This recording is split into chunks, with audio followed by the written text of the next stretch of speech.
सभी भक्तों को श्री शिवाय नमस्तुभ्यम। हर हर महादेव। ओम नमः शिवाय। तो आज हम आपके सामने प्रस्तुत हैं 22 अप्रैल चैत्र सोमवार के उपाय लेकर।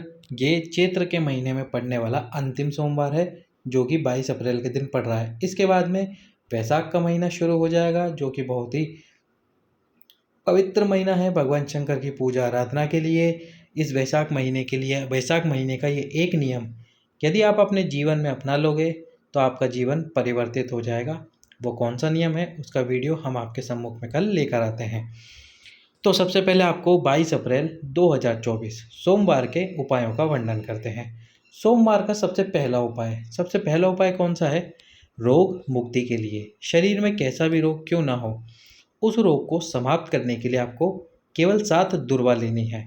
अब आप बोलोगे भैया दुर्वा कौन सी होती है, तो आपको दिखा देते हैं। ये जो आप स्क्रीन पर देख रहे हो, ये होती है दुर्वा, जिसको दूबा भी बोलते हैं और हरी घास भी कहते हैं। तो आपको क्या करना है, केवल 7 जो सीधी सीधी दुर्वा हो, केवल 7 दुर्वाएं आपको ले लेनी है। ये 7 दुर्वा एक साथ लेनी है। अब एक साथ लेकर सोमवार के दिन सुबह सुबह भगवान शंकर के मंदिर में पहुंच जाना है। भगवान शंकर के मंदिर में जाकर सबसे पहले तो जो माता अशोक सुंदरी का स्थान है, उस स्थान पर आपको ये सातों दुर्वाएं एक साथ समर्पित कर देनी है। माता अशोक सुंदरी के स्थान आप देख ही रहे हो, ये माता अशोक सुंदरी के स्थान पर आपको समर्पित करनी है वो 7 के 7 दुर्वा सुबह सुबह।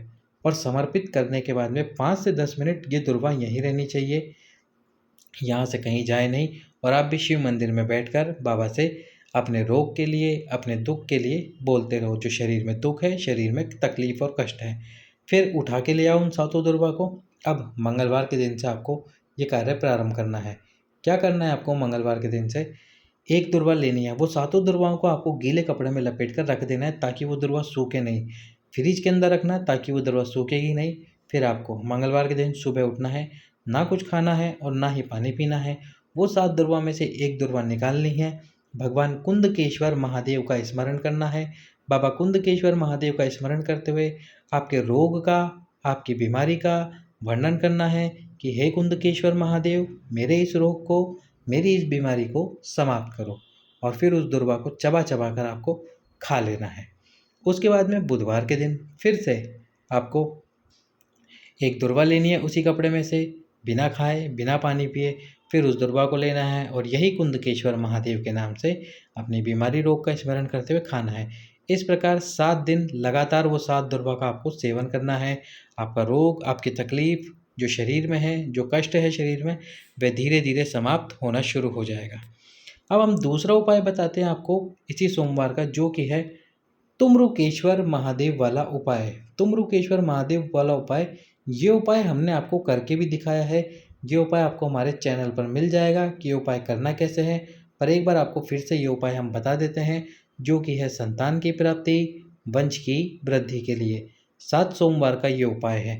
इसमें आपको 5 5 5 और 5 वस्तुओं की आवश्यकता पड़ने वाली है। 5 आपको बेलपत्र लेने हैं, 5 पुष्प लेने हैं एक जैसे, 5 दुर्वा लेनी है जो अभी मैंने आपको दिखाई थी, और साथ में लेने आपको पंचपात्र जल यानी कि 5 कलश लेने हैं। यदि मान लीजिए आपके पास में 5 कलश ना हो तो आप एक ही कलश से 5 बार जल समर्पित कर सकते हो। वैसे तो मैंने आपको ये उपाय करके दिखा दिया है, आपको ये उपाय मिल जाएगा हमारे चैनल पर। 2 महीने पहले मैंने आपको ये पूरा उपाय करके दिखाया है, जिसमें मेरे पास 5 पात्र भी है और साथ में एक कलश भी है। दोनों तरीके से मैंने आपको उपाय करके दिखाया है, 5 पात्र की तरह 5 पात्रों से, और साथ में एक ही कलश से 5 बार जल।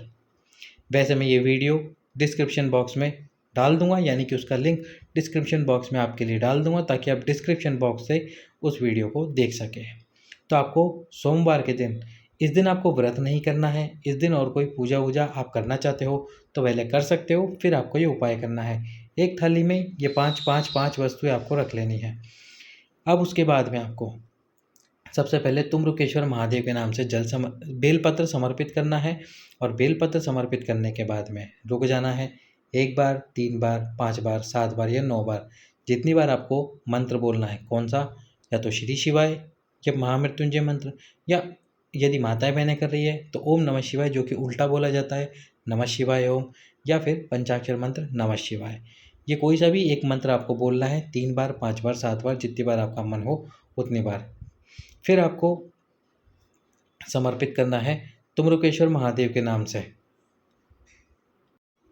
लेकिन ये जो बोलोगे ये कब बोलना है मैं आपको बताता हूँ। सबसे पहले बेलपत्र समर्पित करा तुम्रुकेश्वर महादेव के नाम से, फिर आपने एक पुष्प समर्पित करा तुम्रुकेश्वर महादेव के नाम से, फिर आपने एक दुर्वा समर्पित करी तुम्रुकेश्वर महादेव के नाम से।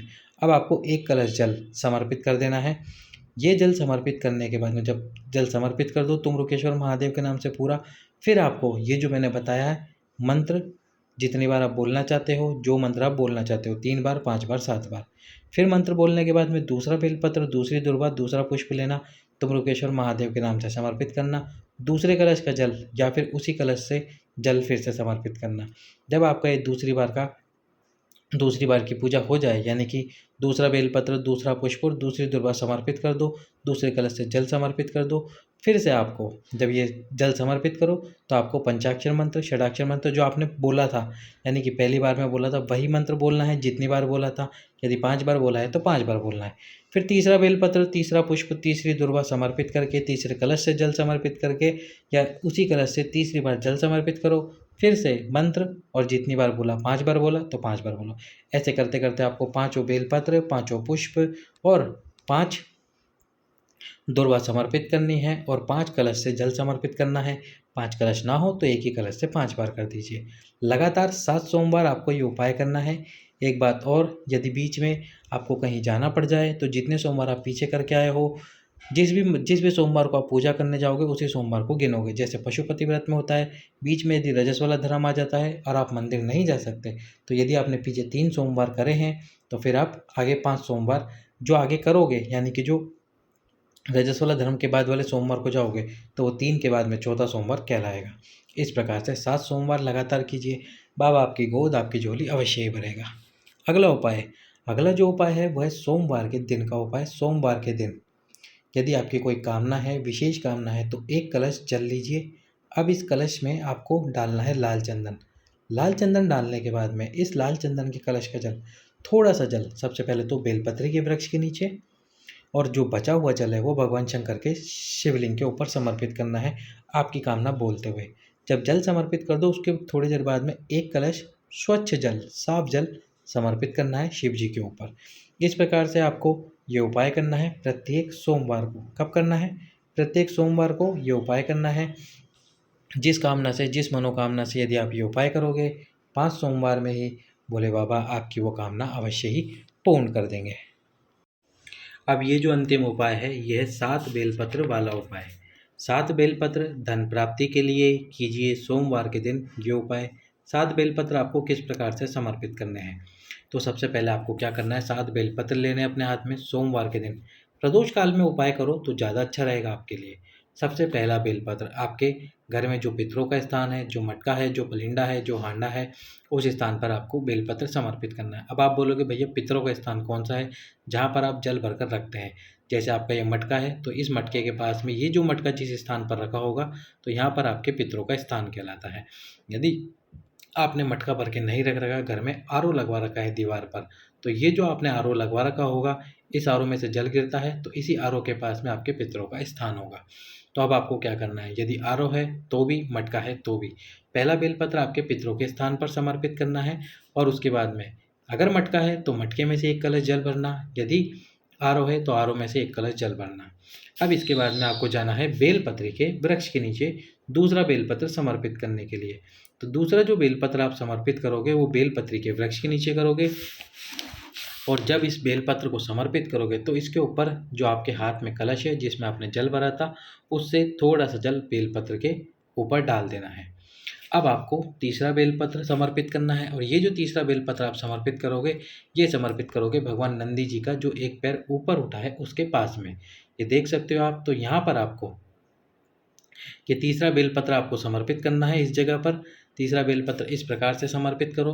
फिर तीसरा बेलपत्र समर्पित करने के बाद में चौथा जो बेलपत्र है वो आपको समर्पित करना है माता अशोक सुंदरी के स्थान पर। और चौथे बेलपत्र को जब माता अशोक सुंदरी के स्थान पर आप समर्पित करोगे तो समर्पित करते समय आपको थोड़ा सा कलश का जल समर्पित कर देना है इस बेलपत्र के ऊपर। तो अभी तक 2 जगह आपने जल समर्पित करा है, एक बेलपत्री के वृक्ष के नीचे और एक ही माता अशोक सुंदरी वाले स्थान पर। अब आपको 5वां बेलपत्र लेना है और 5वां बेलपत्र जो आप समर्पित करोगे, वो समर्पित करोगे भगवान शंकर के शिवलिंग में, जो माता आद्य शक्ति का स्थान होता है, उस स्थान पर। लेकिन करना कहाँ है? आप जिस भी दिशा में खड़े हो, जैसे मान लो इस दिशा में खड़े हो उत्तर दिशा में, तो आपको बेलपत्र यहाँ समर्पित करना है। दक्षिण दिशा में खड़े हो तो बेलपत्र यहाँ समर्पित करना है। यदि पूर्व या पश्चिम दिशा में खड़े हो तो आपकी विपरीत वाली दिशा में, यानी कि आपको विपरीत वाली दिशा में समर्पित करना है बेलपत्र, जो कि होगा 5वां बेलपत्र। छठा जो बेलपत्र आपको समर्पित करना है, छठा बेलपत्र जो आप समर्पित करोगे, वो समर्पित करोगे भगवान शंकर के शिवलिंग के ऊपर। और जब शिवलिंग पे ये बेलपत्र समर्पित करोगे तो इसकी डंडी आपके विपरीत होगी। और मैं यही मान रहा हूँ कि आप यहाँ पर खड़े हो दक्षिण दिशा में और यहाँ से बेलपत्र समर्पित कर रहे हो भगवान शंकर के शिवलिंग पर, डंडी जलाधारी की तरफ, यानी कि आपके विपरीत ही हो। अब आपको जो अंतिम बेलपत्र समर्पित करना है वो है 7वें नंबर का बेलपत्र। और ये जो 7वें नंबर का बेलपत्र है, ये आपको जलाधारी से स्पर्श कराना है। ये जो भगवान शंकर की जलाधारी है, यदि मान लो शिवलिंग में जो भगवान शंकर के ऊपर जलाधारी होती है 5 बेटियों का स्थान, इस स्थान पर स्पर्श कराना है। ये ना हो तो 5 बेटियों का नाम लेकर माता पार्वती, माँ जगत जननी के स्थान पर आपको वो बेलपत्र स्पर्श कराना है। केवल स्पर्श कराना, पूरा बेलपत्र समर्पित मत करना, आपके हाथ में पकड़ कर रखना। फिर उस बेलपत्र को उठाकर अपने घर पर लेकर आ जाओ और अपने घर पर लाकर उस बेलपत्र को आपकी तिजोरी में लाल कपड़े के अंदर रख दीजिए। धन की जितनी भी कमी चल रही होगी वो पूरी तरह से समाप्त हो जाएगी। अब एक बात और, जो आपने बेलपत्र माता पार्वती के स्थान पर समर्पित करा था विपरीत दिशा में, उस बेलपत्र पर भी आपको जल समर्पित करना है। तो 3 जगह पे आपको जल समर्पित करना है। वो 3 जगह कौन कौन सी है? पहला, बेलपत्री के वृक्ष के नीचे। दूसरा, जब माता अशोक सुंदरी के स्थान पर बेलपत्र समर्पित करोगे। और तीसरा, जब बेलपत्र माँ आद्य शक्ति जगत जननी के स्थान पर समर्पित करोगे। 3 बार जल समर्पित करोगे। और जब 7वां बेलपत्र आप जलाधारी को या 5 बेटियों का नाम लेकर स्पर्श कराकर अपने पास में वापस ले लो, तो जो कलश का जल हो, जितना भी कलश का जल हो बचा हुआ, वो सारा जल आपको शिवलिंग के ऊपर समर्पित कर देना है। भगवान शंकर के शिवलिंग पे समर्पित कर देना है कलश का पूरा जल। तो इस प्रकार से आपको ये उपाय करना है। कौन सा उपाय करना है? 7 बेलपत्र वाला सोमवार के दिन धन प्राप्ति के लिए। सभी भक्तों को श्री शिवाय नमस्तुभ्यम। हर हर महादेव।